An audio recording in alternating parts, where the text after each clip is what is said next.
Well, good afternoon, everybody, and welcome to show number 249 of the Jimmy Palumbo Show. And of course, across the glass, my broadcast buddy for so many years now, Mr. Dave Sturchio. Checking in. Dave, how we doing?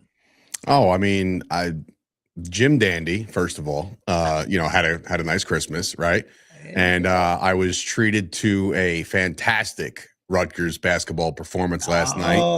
We'll talk about that in a little bit, but I have to say and start to show off, and I don't know if you read, and you were sitting right next to me last night when I was checking scores, and I was like, all right, this is, I should be well in command. Guess who lost? You, no way. How did you look? What, but you had a huge lead. Mr. Bijan Robinson broke off a 93-yard touchdown last night, which is a 15 to 16 point touchdown by itself. And by the way, there's another half of football to play. And Kyle Pitts decided, I don't really want to play tonight, so we're good, right? And then, so I lost the fantasy championship when I thought all was in the bag. I had graphics made. I had newspaper clippings of saying back to back. I had all this stuff, and then that humbled me quickly. You are. It's funny. When you first of all, hang on. Yeah, first of all, everybody knows I can't stand fantasy. However, there was like a really nice check involved with this.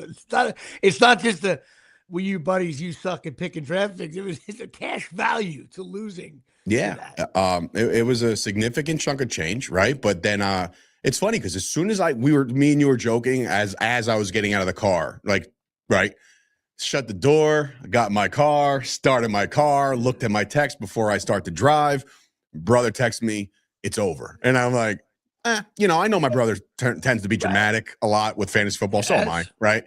I'm like, it's over. Like, come on, what do we do? Another fucking 25-yard run, right? No. He decided to do the longest run in the 2025 NFL season against us. And I was like, when you get home, then you got everybody's sleeping already, right? So like, house is quiet. Steph comes down. I know you said you lost, but like you typically say that all the time. Like, is it really official? And I was like, do me a favor. If you have the energy, can you just make me a frozen pizza? Because I need all the coping that I possibly can have right now. I was like, and I wasn't. Let me also preface it by saying I wasn't that kind.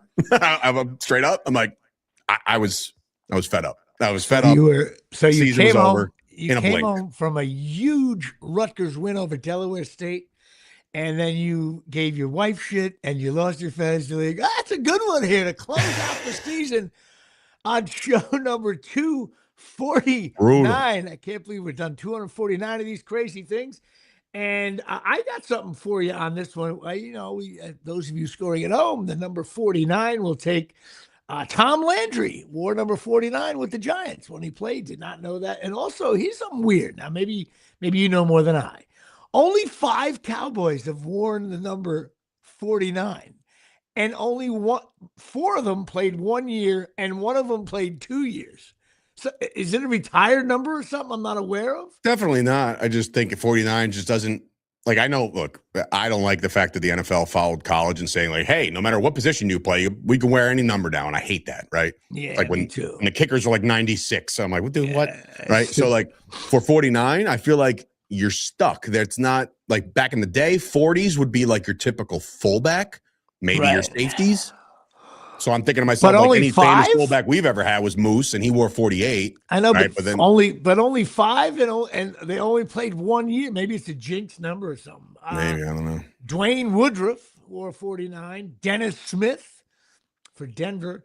Of course, you got Louisiana Lightning, Ron Guidry, probably the biggest 49 in my life. Then you got Tim Wakefield and Hoyt Wilhelm, pitcher 100 years ago, Hall of Famer. And for my brother, Felipe Alou. Not sure. Did you by any chance look at the comments, or you just said Hoyt Wilhelm on your own? I just said Hoyt Wilhelm, yeah. Okay, because Tyson actually said Hoyt Wilhelm. I see. I'm not getting comments now. No, I put it up on the screen. Okay. I was like, wait, he said it too. Like, that's almost. No, I got a Hoyt Wilhelm for those of you who no one knows who he is. And of course, I figured, you know what? The San Francisco 49ers, who I can't stand. So that's really it on 49. It was a very boring number there. And plus, I'm not 49. I'm giving 11 points on that. So 249 ends with a bust at the end of the year. I do got to give a shout out. Today is sadly for me anyway, this is the 8th year anniversary in heaven for my dad. So I decided to decided to have my cup there. My dad, we went to the first Yankee Stadium game exhibition against the Cubs. We got a mug for it. We got a mug made up. My dad, 8 years ago. I can't believe it's been 8 years.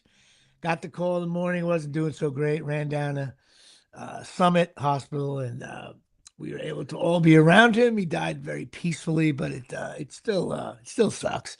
I got Lou Gehrig stuff all over the place. Anytime I still laugh. One thing about people talk about heaven reminders, like I'll be watching a Yankee game on Yes Network, and I don't know, like some guy will get like guy on the other team on the Yankees will get like his third double of the game, and all of a sudden it's like 3 doubles tonight. Of course, that just ties the record, and it'll be like Lou Gehrig. I'm thinking like this guy died in 1941. Okay, it's 2021, and it's never all his big records.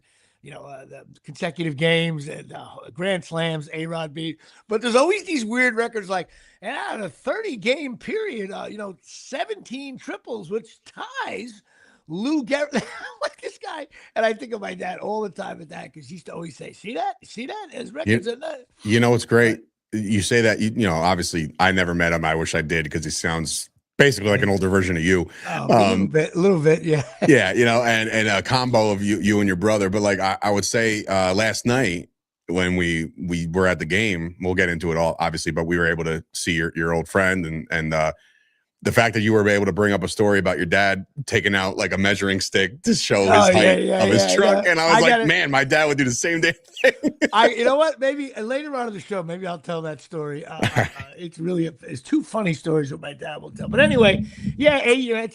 You're not supposed to wish we were more like, I just thought of it, December 30th, I guess end of the year. But 8 years. Wow, I can't believe that.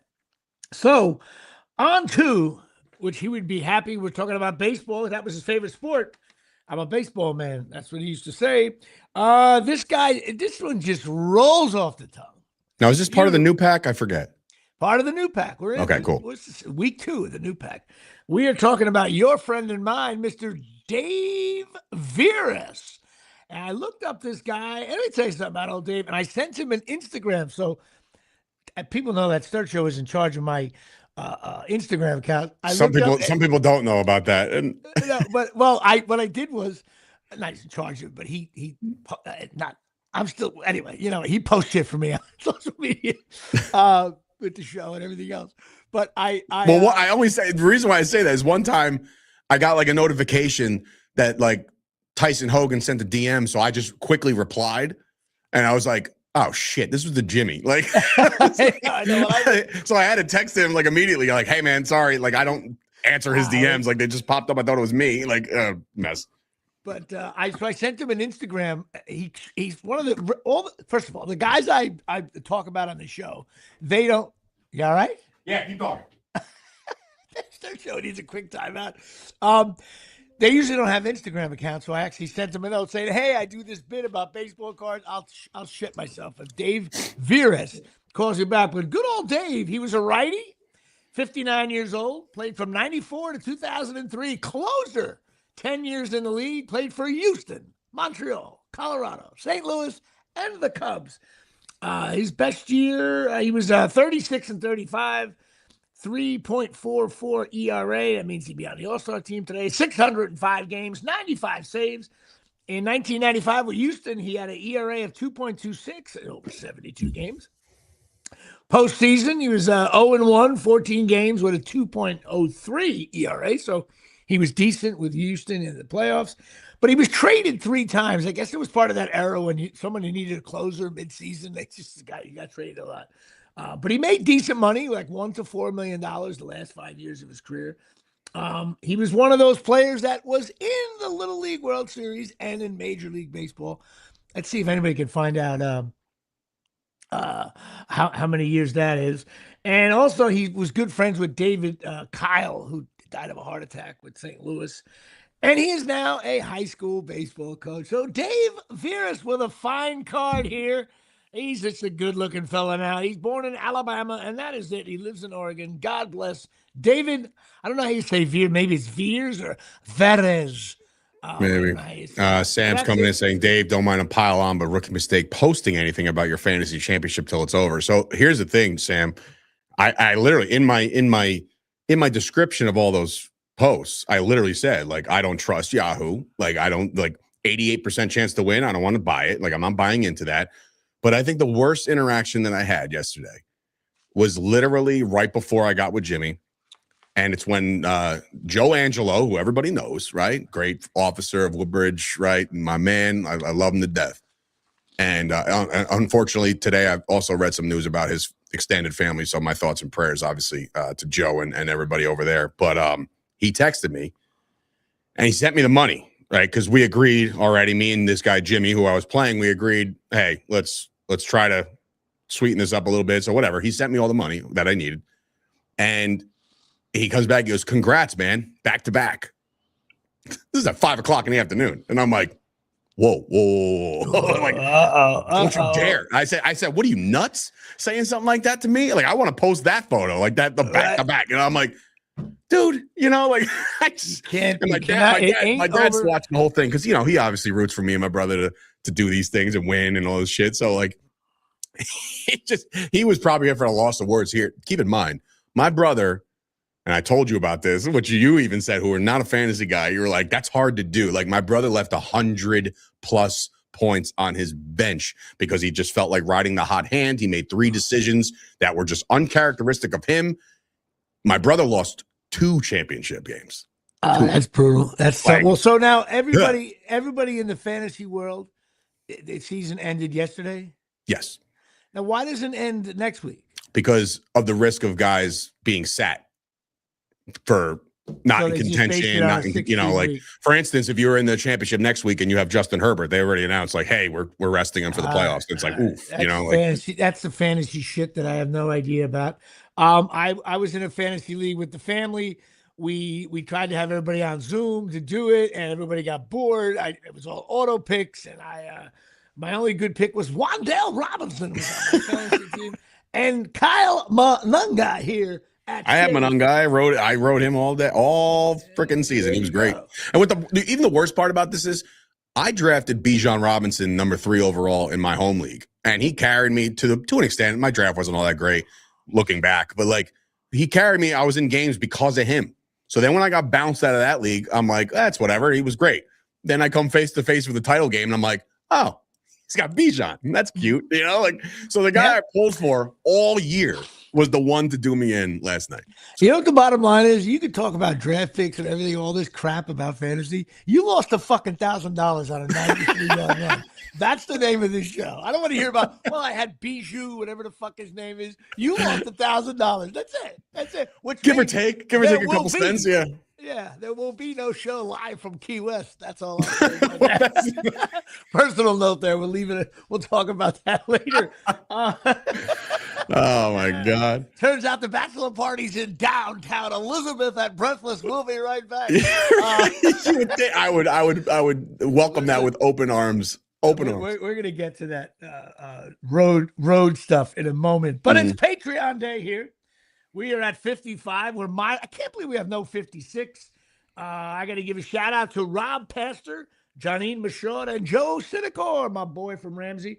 Also, a year-end thank you to all my Patreon members. It really helps. It helps me pay Dave. And hopefully we're going to be doing some more cool stuff in the new year. Now I need it more than ever, guys. Yes. Him and his fucking fantasy now. I need more Patreon. Hogan or Clark, come on, up your monthly subscription to the Jimmy Palumbo Show. But yeah, all my patrons, I really appreciate it. My family members and my new friends. I feel like I'm really good friends with Tyson Hogan and the Tysons and the Hogans. Tyson and the Hogans, which I said that last week. So that's the new thing. My Patreon is sponsored by the Tysons and the Hogans. I'm sure right now I feel bad. Darryl Clark is actually getting a remediation, insurance companies with mold, with a leak behind his kitchen pipes. I was like, oh my God, that's the worst. Happy New Year. World. And a Happy New Year to everyone. All right. Well, Of course, since the end of the year, we're all chasing miracles here at Shea. Jesus. Segue day here at Shea. I got you. Segue day, chasingmiracles.com. Stem cell patches, your friend and mine, of course. These things are very good for you. Shit your body needs. You get better energy. Go talk to Tommy and Donna at, of course, your friend and mine. Go to chasingmiracles.com here from the Omni. I haven't said the Omni in a while.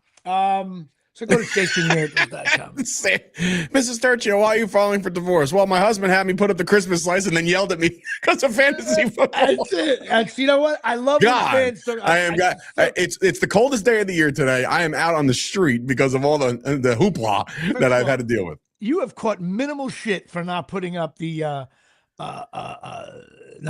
Christmas lights. I don't care what anybody says. Enough shit on this show. Thank you. Next year you will do what I say. It's not that much to string a couple. Which is by the way, great. By the awesome Christmas card that you sent to my house, and the last line you said was "Put up the lights." It's unbelievable. Put your own fucking lights up. Are you kidding me? Big guy like you're drinking water like it's a fucking like you're a fish, and you don't put the lights up. And all I said to you was string some lights around your daughter's bed. Oh, too much work. I would have been there in 15 minutes. First of all, for some reason, I'm doing a lot of visits to the Sturgio house. I was going to say, you're going to fix my heat too, right? I'm fixing your heat. Can't wait to find that. I just got the bill. My wife just texted me the bill. And I was like, hey, just do me a favor. Just send me the bill and I'll pay it. She goes, oh, I paid it already. It was $426. That's because you got leaks. Well, first of all, I was in an older house at one point. It's similar to yours, I guess, but probably the same age. And has anybody out there done that plastic thing over the windows? We talked about this last night. They're available at Home Depot. You got to it looks like saran wrap, and you cover the outside of it, and then you take a blow dryer, so the first time I did it, the blow dryer went too close. It burnt it. It blew the saran wrap looking thing. And I was like, wait a minute. So finally I set it up right. I put the blow dryer, rock solid seal, not a drop of. I gotta say that's probably something my dad has done at some point. I don't know if it was our house. Ask him. It totally works. But the problem is, like with my house, like I said, like you said, it's 100-year-old house. There's going to be like these little cracks and and just drafty, and like it's cold, man. Dude. I can't tell you how many people from all these window companies have stopped, like drove by the house or just driving by, like, ooh, and they just stop. It's like a green light to them, like, oh, let's talk to these guys about spending $40,000 on new windows. And I'm like, it'll be fine. It's the winter's only 3 months, And listen, and you'll save $40 a month, which means you have to stay in that house till you're 97 to make up for the beautiful Pella or Anderson windows. I had the guy come. It was $40,000 to change every fucking window in the house. And the best part is, like, you want to talk about what you shouldn't say to like a woman in 2025, right? I wasn't there the first time, and when she was like not like politely shooing somebody away, saying like, hey, we'll get back to you, whatever. These guys would literally, no bullshit, say to her, well, where's your husband? Where's the person that can make the decisions? Oh, analytics. What I'm talking about. Bro, you 30 second at the very least, because you're about to get scorched earth. My wife is going to eat you up and spit you out. Like, no, you cannot do that. But the problem is, if you were in the other room, you would have been angry, but then you would have been like, I was trying to be like, that's decision makers here. All right, Big Daddy's here. What do you got? Windows? That's tough. But my problem is though, like, she's very polite with it. I'm not so much. Like when hey, I'm gonna come in the house real quick and do some measurements. I said, for what? We didn't agree to anything. Well, here's the estimated price, and if you lock it down today, there's been times I'm like, hey man, look. All due respect, thank you for the Venn diagrams that you've been bringing in, all the models. Get the fuck out of my house. That's enough. Goodbye. No more. Yeah. Goodbye. It is worth it. It is worth it to do, but only it's a lot of money, and they have financing and everything else. Yeah. By the way, I just realized this is my Christmas card right there. There you go. My daughter and me. So anybody watching, that's it. Merry Christmas. That goes out to the Tysons and the Hogans. and the Daryl Clarks of the world. All right. Well, listen, we had a little fine Monday. Wait, did you actually text Daryl a Christmas card? Maybe I sent the photograph. Maybe I do that. First of all, I don't have his address. I've never dove into that world. And believe it or not, somebody has literally gotten mad at me for not sending one back one year. And I said, buddy, I don't do Christmas cards. I just haven't done it. And he's like, well, I gave you my address. And I'm like, oh, all right. But that doesn't mean I'm going to be like, hey, Christmas card time. Like I just never did it. Like, I don't know. Once you go down that hole, you got to do it like every year. And I don't want to do it. Well, my mother is famous for sending out, takes her forever. She sends out very personal Christmas cards with a personal note on it. And I decided that, you know what, I should continue to do that, even though my circumstances have changed a little bit over the years. And but I do it. And it's funny, you get the ones that you make sure you get the ones that get you back out first. But that's the way you do it. Anyway, it's not that big of a deal. I get a photo, send it out. No one does anymore. It's a dying breed. I also do a personal note. Nothing's typed, so some people get a kick out of that. But you have the penmanship of a doctor, by the way. Awful. I agree with that. Like if this was a script, I don't even know what you just prescribed me. First of all, because I'm trying to rush them to get them in Monday morning's mail. By the way, I got them on this. I got my Christmas card on December 26th. Well, mostly everybody did. Because I was you just wanted to separate yourself from everybody else. You're like, hey, you thought Christmas is over? Here comes Jimmy. Listen, it's a little FU to the people when you get your Christmas card on September 9th. Okay, so I'm going to leave it at that. Yeah, my mother-in-law sends it in like basically right after Thanksgiving. I'm like, are you kidding me? Like crazy already? Crazy to me. Well, we had a fine little Monday. I took Mr. Sturcio. We had a play date at the Rutgers Athletic Center, formerly also known as Jersey Mike's Arena. You've never been there, which is embarrassing. And we played a powerhouse, Delaware State, and they're ranked. Now, there's 365 basketball teams ranked by Massey ratings, okay? 365 Division I teams. Delaware State is ranked 358. Okay. And we beat them by 15. And most of the game, you'll agree, was about a 7-point game, 6.7. Yeah. Every time there was like a 4-point lead and like we hit like another bucket to make it 6, Jimmy would yell, all right, it's time to pull away. I know. Yeah. I'm like, Jimmy, I don't know if that's happening anytime soon, but whatever. Of course, we're ranked 109, which is gross, dead last in the Big Ten. Rutgers. We were having fun. My brother's seats are, you're 10 feet from the court. You can't get better seats than that. The only thing I kept thinking about was Ari Gold. Like when Ari Gold's on the court side and somebody's like down in front. He's like, I paid $3,000 for these seats. I'll go out there and launch a 3 if I want. No, literally, like you can, but the thing is, when you're that close, you see the stink closer. In other words, like you're so close to the player, and you want to just go like, "Hey, dude, you don't even want to yell it. You want to go like, "Hey, dude, you stink." You see the bad passes. You see the bad, like when they switch defensive rotations. You're like, that guy's not going to get there in time. It's just, I don't know. The seats are great.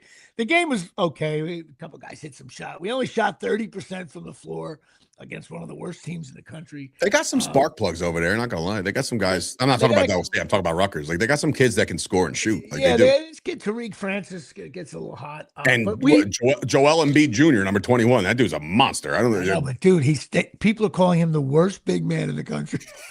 So anyway, of course, I see him in person. I'm like, I want his autograph. You know what I mean? I'm telling you right now, he's one of those guys. If I was his size, I would already be out. I'd be playing alongside Derek Harper and Ace Bailey in the NBA. He's a monster, that guy. But he stinks. Rutgers is 0-2. And because of the fact that we were so close, like I couldn't use my Rutgers football voice for anything. Because the guy even next to me, he's like, there'd be like a charge, and I'd be like, oh, what the? And he'd be like, oh, it was the right call. I'm like, what? I told. Who are you talking to? Because I know I've seen you at Rutgers games, and sometimes you get nuts in a different way than I do, and you curse a little bit, and I was all like, Dave, I'm going to work on that. I said, Dave, these seats, it's indoor, you can't really. And you're like, on the way in, you were like, whatever. All of a sudden, as you're walking down, you went, ooh, I could totally see me getting. Yeah. It was like one charge call. I was like, I said something. He was like, it's right. It's not the right call. And then the referee is literally, I can flick him with my finger. And I was like, yeah. I just started. And then I was like, listen, it's the kind of seats where if you yell out, "Hey ref, you suck," he is totally going to hear that you said that. Like, but there's some games where the fans get a little rowdy, and you'd be all over that. But listen, they're 0-2 in Big Ten play. 18 more to go. I'm predicting a 1-19 Big Ten record. Oof, Jesus. My football Giants. I'm wearing my ugly sweater day here at Shea. The Giants had the number 1 pick, and then they, fucked that up by beating a team that's worse than them. You know what's funny? The Giants blew the number 1 pick, but the Raiders, like, if I'm the NFL commissioner, I'm like, the Raiders should really pick first. No, if I'm the commissioner, I'm saying, you know what? It's cool. You lost. We're still going to give the Giants the number 1 pick because of the crap the Raiders pulled like 3 days before the game, like Crosby, their tight end, all like 77 guys on IR. I said, players don't tank, but GMs absolutely do. And coaches. And the coaches don't have GMs make those calls. I caught shit for saying if the Giants finish number 1, they should look at some of the QBs available. I caught a lot of heat for that. And everybody's like, look at Dart, beat the Raiders. And I looked at his stats. I'm like, what a great game. No touchdowns. He ran for 2. Like, as soon as I see, I'm so right about this. Listen, Mahomes used his legs to win 3 Super Bowls. But he used his legs in a different way. Because when he had to throw an underhanded fucking slider fastball to a receiver 30 yards downfield, double covered, he did that.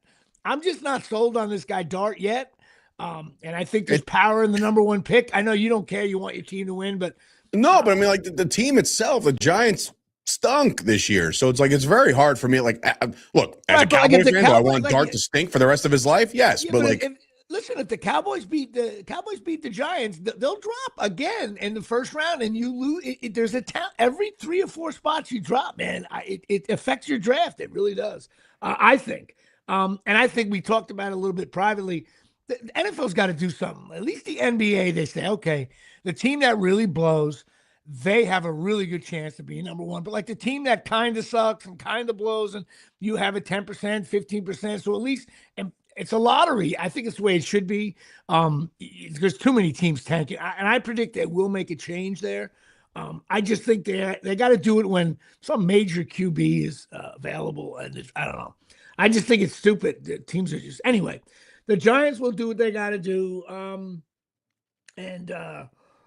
I have nothing to say about the Giants other than Wan'Dale Robinson is a player that is showing some promise. Abdul Carter is playing better. I've been bashing him all year. He's playing a little bit better the last 3 weeks. Not worthy of the 5 pick, but playing a little bit better. Also nowhere near worthy of a defensive rookie of the year, which he's claiming he's going to go get this week. And I'm like, to who? For what? If he wins defensive rookie of the year, then every defensive player that's a rookie stinks. That's what I'm going to say right there. You got to be kidding me. And again, I don't pay attention to the rookie class of the defense, but I got to assume that there's a couple of guys that kind of shined a little bit brighter than Abdul Carter and the 3-13 Giants. Like, is being a holder part of defense? No, that's. I'm thinking like some guy who's like, wait a minute, look at the way he holds that rock. Yeah, every extra point field goal, I didn't drop the hold. They should have a award for the best holder. How funny would that be? Well, that's another thing the other day. So the Pro Bowl is a joke right now. Like, it's a popularity contest. My dad even pointed out, he's like, somebody made the Pro Bowl that hasn't played since week 4 because of injury. And I said, well, Dad, it's a popularity contest. The fans vote. A lot of the fans do this and that. But then, like, I'm watching the Niners Bears the other night, and they're like, Kyle Juszczyk is back in the Pro Bowl. I'm like, 2 teams use a fullback. That's why he's a Pro Bowler, because that's the only fullback left. It's him and it's Ricard from the Ravens. People forget there's the Pro Bowl, and then there's the All Pro. All Pro is where it's at. That's what you want to get. That's what you want. For years, I got that confused. I'm like, Pro Bowl, oh boy, a big difference. Like Micah Parsons made the Pro Bowl, and I'm like, okay, yeah, for what? The first 14 games of like, all right, fine, but come on. And now he's hurt, and well, listen, of course, Christmas passed, and I Hope you had a fine Christmas with the family. You posted some nice pictures of your kids inundated with toys all over the place. Wait till that credit card bill comes in. And Sturcho wants to tuck it over. I had a very nice Christmas with my family. Christmas Eve was with my daughter. Christmas Day was with my daughter, too, at my sister's house, who did a very nice job of cooking a traditional big-ass meal. It was great. I got to see my nephews, Jimbo and John Henry. They're both gone. You know what sucks? All my nephews now, I got one in Austin. I got breaking news here. Okay. The Cowboys just released Trayvon Diggs. Yeah, but didn't he kill somebody or something? Trayvon Diggs? No, he's an injured corner. No, the guy on the guy on Patriots strangled somebody. Oh, that's Stephon Diggs' brother. Okay, so the Diggs family having a very good end of the year with a nice little run. Damn, dude. I was not Diggs. Waiting. I think Diggs was an overrated player, but he had a knack for the ball. I'll give you that. So had a nice Christmas, got to be, but you know what sucks? All my nephews don't live here anymore. I think it's awful. I got a nephew in Austin, Texas. The other nephew's moving there in a month. I got another nephew in Miami. I got another one in Los Angeles. I got another one in Richmond, Virginia. Madison, my other niece, she's in Waco, Texas. And the only ones I got are my cousin John's kids up in Connecticut. Even that seems a little far. My other niece, one of them's in like Philly. I think it sucks. But a shout out to my cousin Michael's grandkid, one of my nephew's little boy, Nicholas Jack, and the Nicholas Jack Band, celebrating his 1-year birthday on Saturday in downtown Kenilworth here at the Galloping Hill Golf Course. We had a blast. There was 10,000 kids there. It was awesome. My daughter kept on holding this little redhead kid, and I was like, this kid's all over the place. Turns out they were twins. I never felt so old in my life. And I looked at her, I said, you got 2 of them? And then it was another one, 2 years older. I was like, oh my God, you got 3. But Christmas was good. All that different stuff. Now, for New Year's Eve, I am actually playing pickleball from 6 to 10. How pathetic. That is, you know what? Listen, I'm playing pickleball. And of course, you have to bring food for there's like 22 people playing on so many courts, right? And so all of a sudden, I'm like, I don't know what to bring. What do you want me to do? I have to pay someone to cater it in, whatever. $20 gets. So next thing you know, I'm in charge of getting wings. I'm getting a large tray of wings. I didn't even get that bill yet. And one of my buddies is bringing pumpernickel bread. So I'm bringing wings, which is probably going to cost me $60 for a huge tray of wings. He's making pumpernickel bread. Next year, I will be baking fucking toast to bring to this thing. Dude, the go-to for me, whenever I have to do anything or my family has to do anything, it seems like the go-to for our family is Pretzel Factory. Just go get yourself a tray of those fucking things and just bring it. I know. I should. You know what? I should have done that. We don't have. And they come out with they come with the icing and the cheese and all this other shit. That's the easiest fucking thing ever. You know what I was gonna do? I was gonna go to Krauser's or 7-Eleven and get a box of those finer donuts with the plain powdered and the chocolate covered ones. And then everybody mocks them out in the beginning. Yeah, what are those things? Da, da, da. End of the night, there's only one plain donut left in that because you get a buzz on. Oh yeah, what, you got powdered donuts over there? Dude, first of all, like you're talking about holidays, of bringing stuff to holiday parties and all that stuff. Just think of the last tailgate that we had. Like I was like, I'm drinking Miller Lights, and I'm like, is that crumb cake? I know. Well, who was bringing crumb cake? And like, pizza and burgers and hot dogs and crumb cake, and I was like, crumb cake. You got choices out the wazoo at our greatest tailgate ever.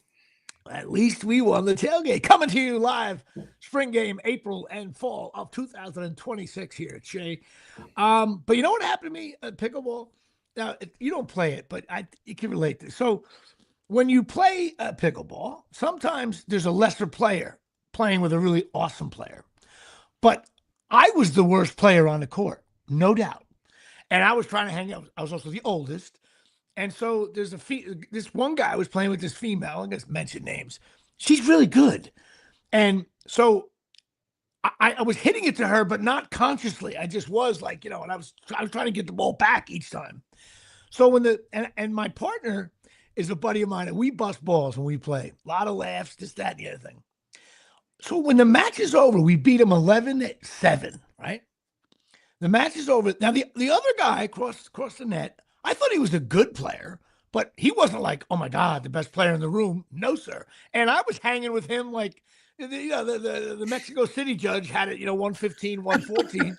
So I'm 6 people in the world get that joke. So I'm one of them.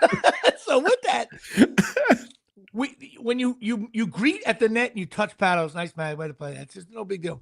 Everybody kind of knows each other. I played with this guy before. I don't know him that well. So he says, yeah, I'm here. You could have hit the ball once to me. And I just went like, yeah. He's like, not once. Did you hit the ball to me? And I went, what? He goes, right in front of the girl partner, insulting her as if to say, you hit it to the shitty player. And I just went, no, man, I wasn't doing that at all. I'm trying to get the ball back. You guys are good. And he's like, yeah. He got in my face, and out of nowhere, and I'm not a tough guy.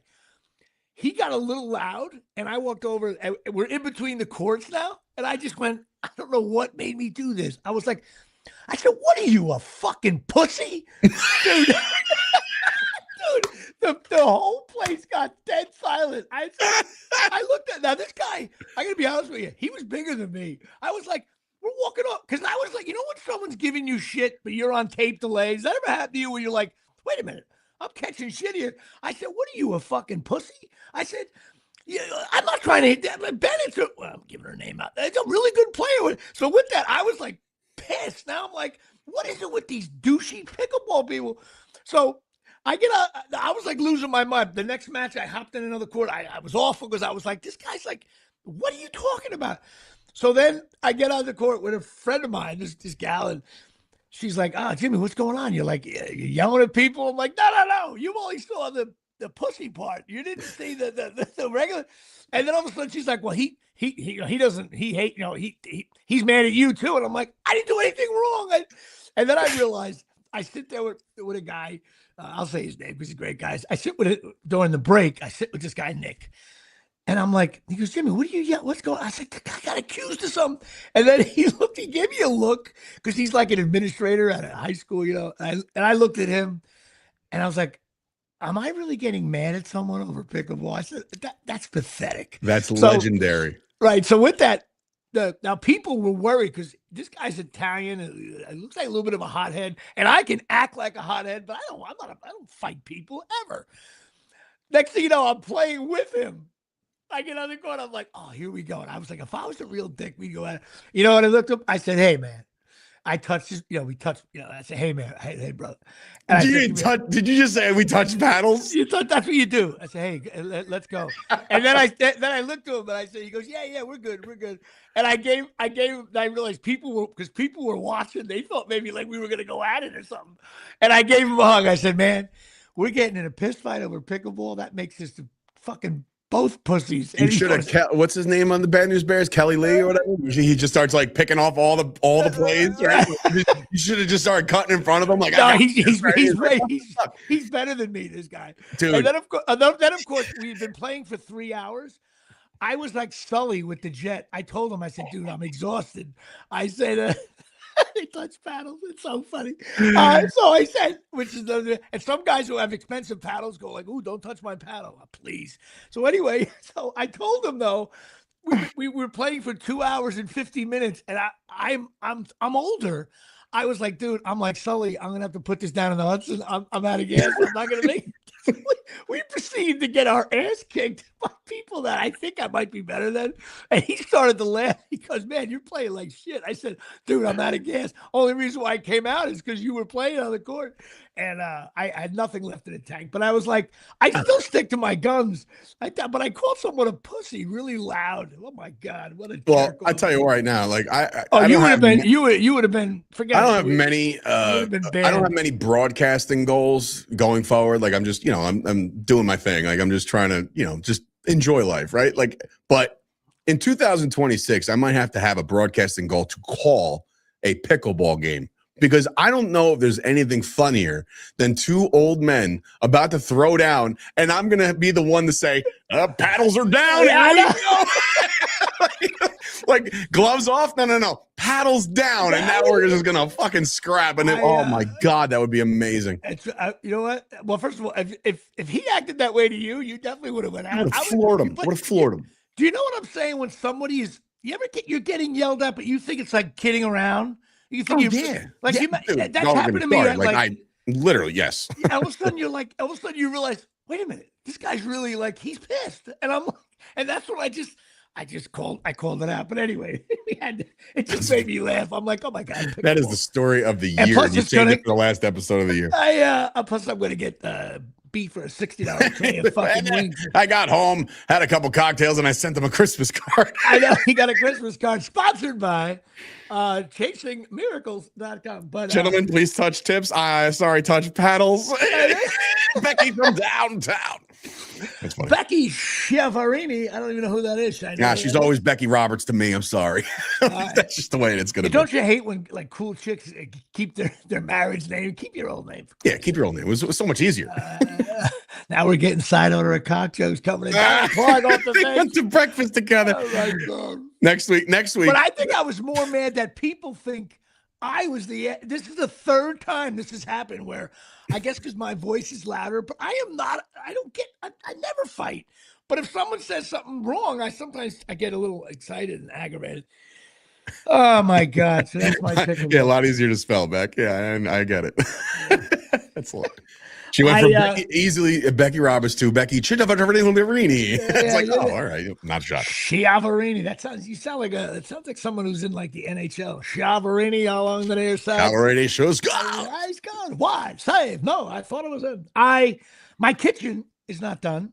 Segway day here at the Omni, and I'm losing my mind. The wrong microwave came in. Listen, this is a public service announcement to all contractors in the world and to all homeowners. This is my advice to you all. I'm going to do this is going to be a 5th podcast coming from me. Just always say no to any renovation in your house. I don't care if your fucking kitchen is leaking into your children's bed. I don't care if your dishwasher sounds like a fucking Allman Brothers concert. I don't care if the lighting fixtures are filthy. I don't care if there's mold. I don't care if the house is on a slant. It could collapse. Say no to a renovation. No to any, because you know what? Your life gets disrupted. You don't know where forks are. You don't know where your place is a fucking mess. Say no. Say no. You're doing podcasts from your bed. I'm doing podcasts from my bed. Workers are going. So you know what I'm going to do? I'm going to follow these window guys and these contractors. As soon as they knock on the door, I'm like, just here to make sure you said no, right? You said no. Let me look at your kitchen. You're good. You're good. Does the sink work? Does the dishwasher work? Does everything work? You're fine. Tell your wife to lay up. Renovations, there's nobody else. And then when the renovation gets done, you're so aggravated. You're like, isn't it real nice? Yeah. Like my buddy Mark sold me the appliances because he works for a company. I almost said the name. I don't want to say the name. And he's like, how's that dishwasher? I'm like, well, the other one washed the dishes. And this one, I hit a button to the left. You know what it does? It washes the dishes. And my sink's the best. You know why? You touch the water comes down, you wash the dish. Yeah. And the oven, dude, my new oven, it's unbelievable. You hit on and it goes up to like 375 and you put something in there and it cooks it. Get out of here. Yeah. The old one, you had to twist the knob. Oh. And it went to 375. Who wants to twist knobs? 2025, not me. I swear to God, I'm going to make this part of my stand-up. I think I always wanted to have a thing called the regular store where like, oh, you got ovens now? Yeah, you know what it does? It heats your fucking food. There's one knob. You get the temperature rating right there, 375, done. You don't need your oven. There's a temperature setting like 7,000 degrees, okay, which means like you're on the sun and only to clean out. Oh my God. I have a weird, I call it a tick or something. I don't know. I can never, I don't know why. I could never let something finish the countdown, right? So if I put something in, I want to warm up something from last night. You hit stop when it's not like I set it for a minute 45. There's no shot that minute 45 is going through. Why like I'm stopping with like 8 seconds left, and that's it. And then like Steph's like, "Why don't you just let it like?" And I'm like, "No, it's It's good enough. You couldn't wait 8 seconds, I swear, you can look at my the microwave at my studio. I guarantee you there's like 2 seconds left. You know what it is? You know what? That's because in your dreams, you're a douchebag head coach in the NFL that calls a timeout with 8 seconds to go, up by 22 to kick a field goal. Maybe that's it. Maybe Tyson might be on the side. Maybe I don't like hearing the beeps. Could be. I don't know. Well, anyway, also another public. You know what? I love my public service announcements. Now, do you have any Yeti products in your house?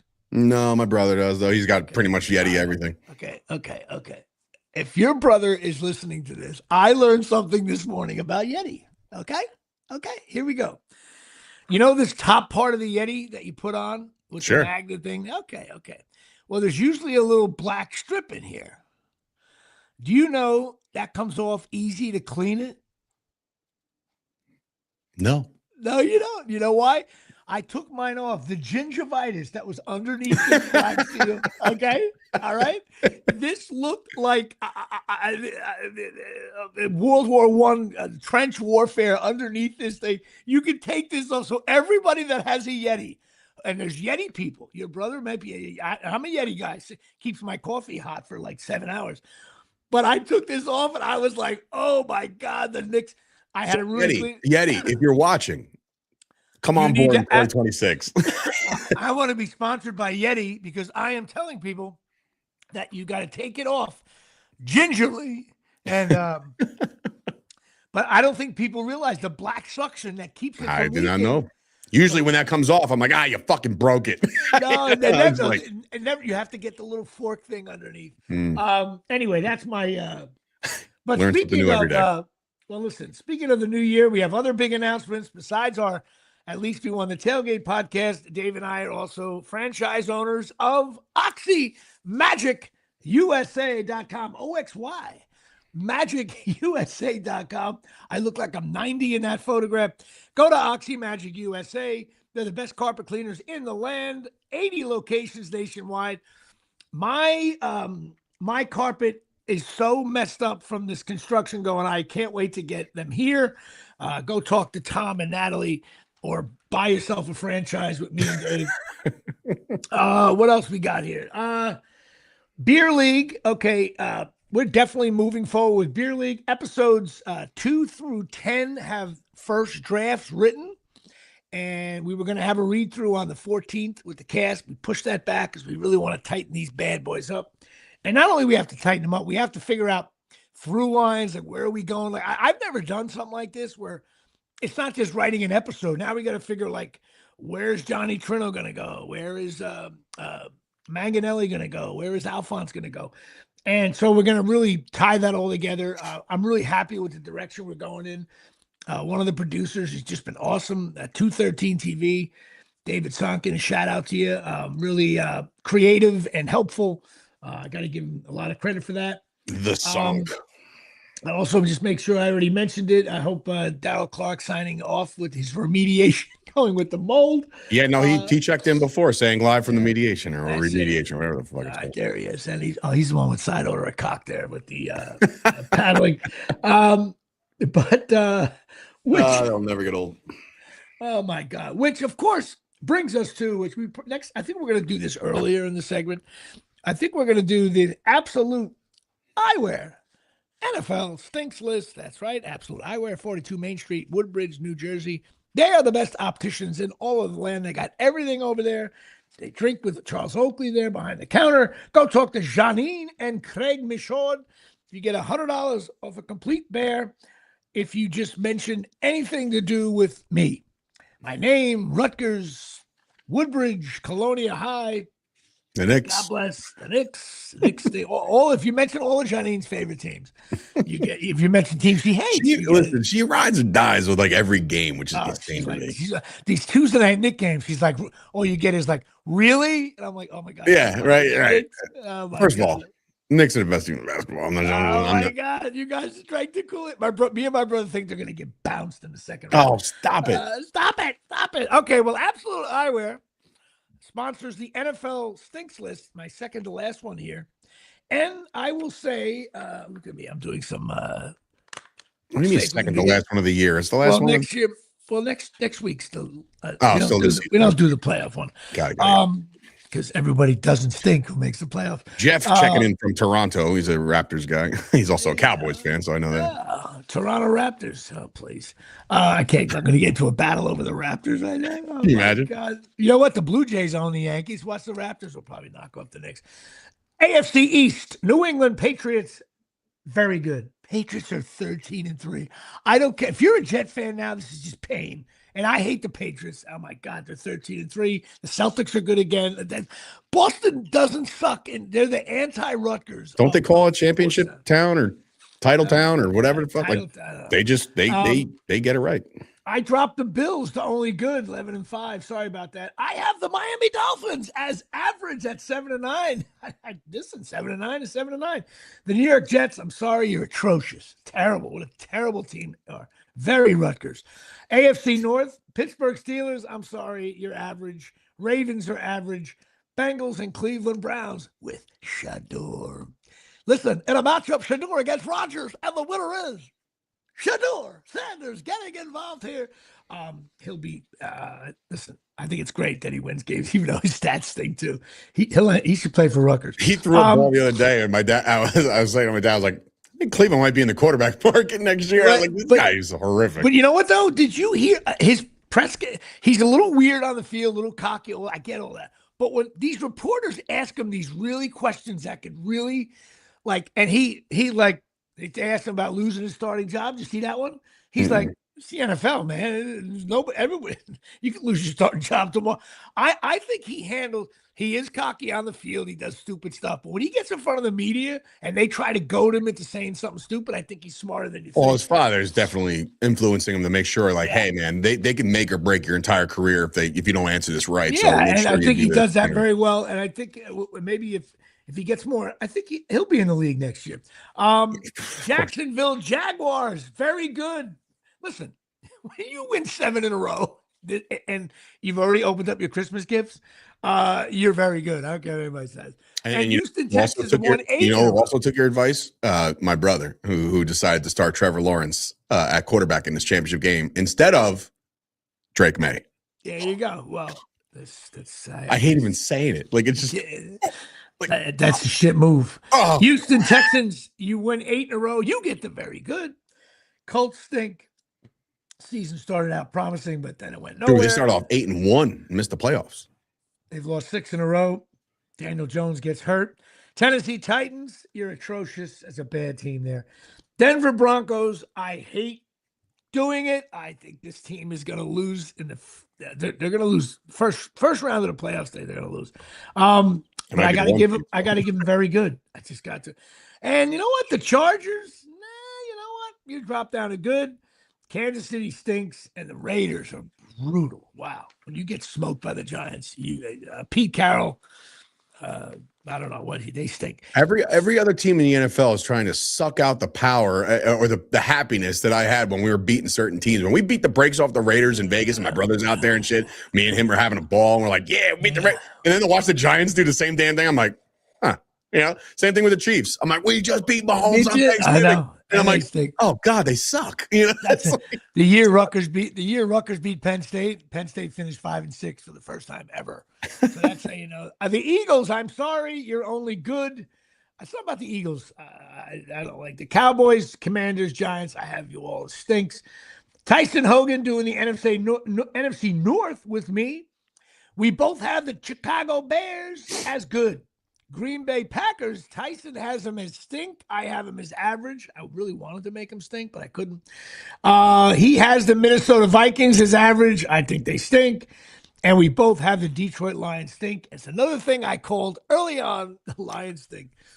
Crazy. Darryl Clark doing the NFC South. Now, I have the Panthers as average. He has them as stink. But you know what? 8-8. Chance to get in the playoffs, winning the division. Tampa Bay, we both think they stink. However, whoever wins out this weekend will. No. See, that's what happened, Jimmy. So because of last night's debacle, right? Atlanta had no business being in that game last night, by the way, right? The Rams are trying to roll into the playoffs, right, and they just stunk it up. So does that screw up? The Falcons won. Now, look, if the Falcons beat the Saints next week, Carolina cannot win the division no matter what. And then they're out of the playoffs? Yeah. Out. But even if they win, like if Carolina beats Tampa next week, it was originally a win and in. But because of this debauchery that Atlanta decided to win, okay, I did now not all know of a sudden Carolina don't control their own. So now all of a sudden you're like, wait. So wait a minute. So Tampa Bay has a better shot. Either I say that it might be a Tampa, it might be a mix. I'm just saying it's no longer a win and in because of Atlanta. So one of them, and is it the later game or earlier game?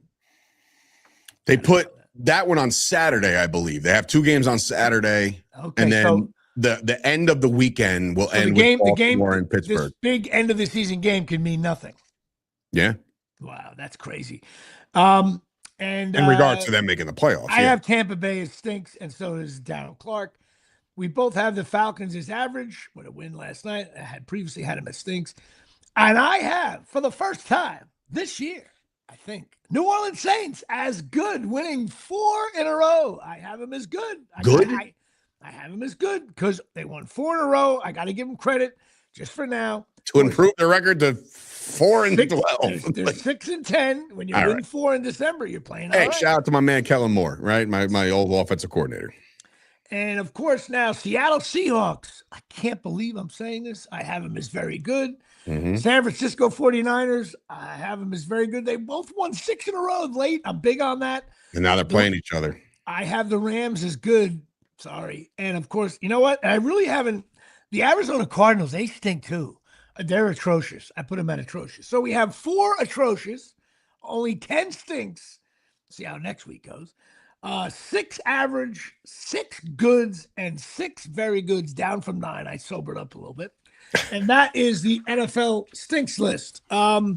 So, well, let's talk a little bit about some television shows here. By the way, I watched a fine edition of Call the Midwife last night. I was tearing up watching it. It was a wonderful show.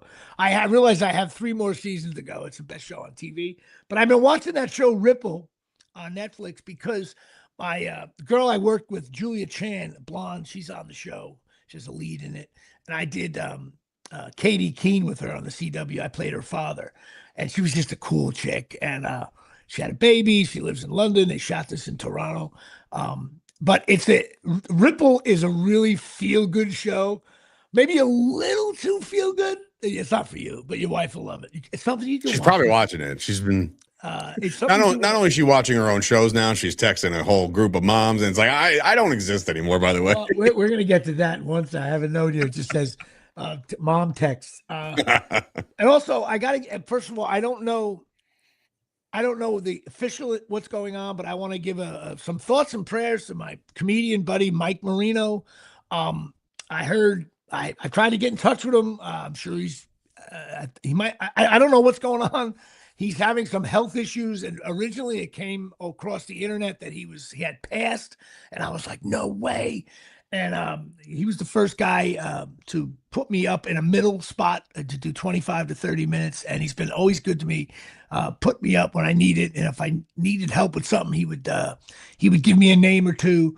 One of the good guys in the biz, very funny comedian as well, makes a living at it. I mean, a real living at it. And yeah, but also, and again, yes, I hope he recovers, and I hope he's fine, and I hope everything goes well, and he gets back on his feet and continues to do what he does, right? But can we please, like, just for the love of God, until it's said from somebody of like relation or something, I agree. Can we not put out some crazy shit to make it think that somebody's gone? Like that is beyond brutal. Ronnie Marmo, who's from Woodbridge, he put out, hey guys, he's still alive, and like, please, like this, they got you got text, I was texting people to try to confirm, and like I'm like, why would anybody like put that in the universe? Like, why would you? Man, R.I.P. Like, what? You don't what? You got to know more. Because you know what? You could have a nephew, a niece, an aunt, or an uncle who's maybe, you don't talk to every 5 seconds, and that comes across the thing. I don't really know what's going on. He might have some health issues. I will report back next week as soon as I know something. But a shout out to Mike Marino, South Plainfield's finest, and a big Belmar Shorehouse guy from back in the day, and a really good comedian and a nice guy. And I hope he's okay. Now you just brought up something. Yes, we were laughing over the. So there it is. So Dave gets married to a lovely gal, and most of Dave's friends' wives are friends with. She's friends with them, so it's all good. But then a funny thing happens. The kids go to school. And then all of a sudden you start seeing girls at the PTO meeting and this, that, and anything, and at the shitty cake drives, whatever they do now, right? And all of a sudden, let's do a group text. Me and Sharon and Cindy and Karen and all these people who you don't know, okay? And you'll never be able to match up. It'll take you 3 years to do this. First, you got to match up the wife to the husband. Then you got to match up the wife, husband to the kid. So you may know the kid because you see him in the playground, but you don't know who the dad is. You don't know who the mom is. And then you don't know that takes 3 years. No shot. No shot. And then you go on the group text. And this is where the power of the word. Elections are won and lost on these group texts because I know exactly what happens. You're sitting there, you're trying to be budget conscious in the new year. Okay, we spent some money. And then some girl named Cindy just goes, hey, why don't we take the kids to go see Wicked? And everyone's like, yes, what a great idea. And the next thing you know, $275 a ticket later, hey, honey, you're going to come with us? I'm going to take Stella and Miles to go see Wicked. You're like, no, I'm not going to go because I don't want to spend the additional $275 because Cindy, who lives in downtown Dunellen, decides to fucking go to Wicked. And it goes on from there. We were through the holidays. We were done with the adventures. They did something like every day of the holiday. I felt like she was doing the 25 days of Christmas. Like every day there was something else. So once we got through Christmas and they did another thing 2 days after Christmas, I was like, and she even said to our family group chat, hey, we're done, and shout out to my dad and bonus mom. They bought us the entire family are going to Great Wolf Lodge in February, which could be great. But that was going to be it, right? That's it. Like we're done. Let's get them to calm down, relax, enjoy the rest of their time off. They got another whole week off or whatever. And then, I get the text yesterday like, hey, we're thinking about going to see Zootopia 2. And I'm like, I was like, and honestly, the movies right now is the most expensive venture that you can possibly do, right? It's like, no matter what, kids' prices doesn't matter. They're like, oh, kids are only $7, but guess what? Small popcorn is $40. It's awful. Right, so I get this text and they're like, do you want to go? And I was like, my verbatim response was, I would rather eat glass than go and hang out with all the little guys and girls to watch Zootopia. I was like, if you want to take them, go. But in my mind, I'm like, I ain't spending that fucking money. You're out of your mind. Like, you got to watch for? You got to watch for the injury report. Because that morning, your wife wakes up with sniffles. Hey, honey, can you just take the kids to Zootopia? Next thing you know, Dave is missing the NFC championship. And you know what? And I'll pull what my dad would do to me. We got Zootopia at home. We can watch it on the TV. We're good. I'll never forget my dad tried to make me a Slurpee when I was a teenager. I was dying for a Slurpee. It was a tradition for me and my best friend, God rest his soul, John. We used to get a Slurpee every Monday night to watch wrestling, right? My dad does the whole the ice up. We usually watch it at his house, and his parents just spoiled the hell out of this guy, man, and God bless him, right? And I said, my dad was like, hey Dad, we usually we get Slurpees on Monday nights, so he's like, there's some Slurpees, I'll make you a Slurpee, right? So chopping the ice, oh my blender, God. Coca-Cola, go, and it's like, Dad, that's not gonna work, that's not the same thing. Brutal experience. There's certain homemade things that do not work at home, and that totally would have been me. I totally would have went for that. But yes, and also, how about this? Like a new bakery, a new restaurant will open up in town, and all of a sudden, there's 11 women on this list. We tried so and so's last night. I didn't like it at all, and they start bashing this place. This poor guy opened up a little restaurant trying to make a living, and 6 women are bashing it. All it takes is one bad review, and you're bad review. It's like done. It's way more powerful than Yelp. It's way more powerful than Facebook. It's these women group text chat. And the guys are like, I got the steak. It was all right. Like, there's no I ate. You're talking to the guy that would eat Domino's on certain nights. And I'm worried about the new pizzeria. What am I going to say about them? Come on. Unbelievable. We laughed over that last night. Just it's crazy. And all of a sudden you will lose Matter of fact, at one point you'll be like, I don't even know where I haven't seen my wife in 6 weeks. She's out with me. I'm telling you, man, it's different now. It's different. I used to be like, oh, this is great. She goes to bed. I watch the TV, like I'm watching my sports. All of a sudden. Now I look over and she's just going on and on and I'm on like, about it. Who are you talking to? And then, so like, I'm the jerk off. Like, who are you talking? As if I'm not on my phone, like at all times. Exactly. Yeah. So I'm like, I get all, and then I'll make a joke. I'll make a joke with Stella, and Stella will be like, I had mommy's phone, right? And I was like, oh yeah. I was like, hey, who's mommy talking to? Is there any any of the Bills or Joes? Like, uncle something or something like that. Care to share like what's going on? And she's like, yeah, there's a call. I'm like, here we go. Here we go. It's all started with a group chat, and here I am. And your daughter is gonna come home one day. Oh, Dad, Sue and I'm not on their Snapchat group. You're gonna be like, what? This doesn't end. And me, but you know what though? How many group texts are you on with Cowboy fans and texting doing different things and all that? Too many. But I've actually removed myself from more group chats than that. Like, 'cause sometimes I just can't handle it. Like if I'm having a bad day, and this just goes for group chat, like protocol. If I'm at a bad day and like it's just a downer day, like it just shit goes wrong all day. The last thing I want to see is like how happy everybody is. I know. I agree. Oh my God, I just remove myself, and then I'll be the one to tell my wife, like, "Hey, at some point, don't say anything. Just add me back, but just quietly." Yeah. How about when you got like a certain football game going on and a million the chats are going, but in the middle of it, it's your dad like, "Hey, give me a call right away. I got to talk to you about something," and you're like. 4 hours later, hey, you didn't call me. What do you mean? Like in the middle of bullshit texts, something came through that happens to me all the time. And I'm like, my dad's not very good at texting still in 2025, so he'll call me. Like he'll just be like, I'm bypassing all this shit. Like I'll call him. Now, but see, you're an asshole because how about when I leave you a message and you go, I say, and I'm very specific, and you go, I just thought you called. I'm calling you back. I left you exactly what I you to know. Anybody who doesn't use voicemail is a jerk off. That's my in 2026. I want to, and this will never happen. I want to eliminate email. I think email is the worst. Like it's the one thing that I just don't want to check. It's just like, because you know what? It comes right on your phone. Okay, man. Important email from Jimmy, but you know what's in the middle and the top of that?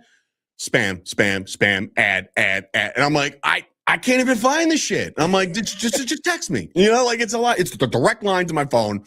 It bypasses all the bullshit. But sometimes, listen. There's when you're an adult and you grow up. Sometimes emails are. You know what? From now on, I'm just going to email Miles and Stella. That's what I'm going to do. Hey, Miles, just let your dad know. In the subject line, don't open this. Is for Miles. It's like, what? Let your dad know that I'm sad about him losing $1,000 on the fantasy team because I got him. All right. Well, listen, I want to give a shout out to all my Patreon members, all my crazy. I do have fans. We have fans of this show. 2026 is going to be a. You know what? We're going to go 9-8. 2026. A lot better than 8-9. Here we go. 8-9.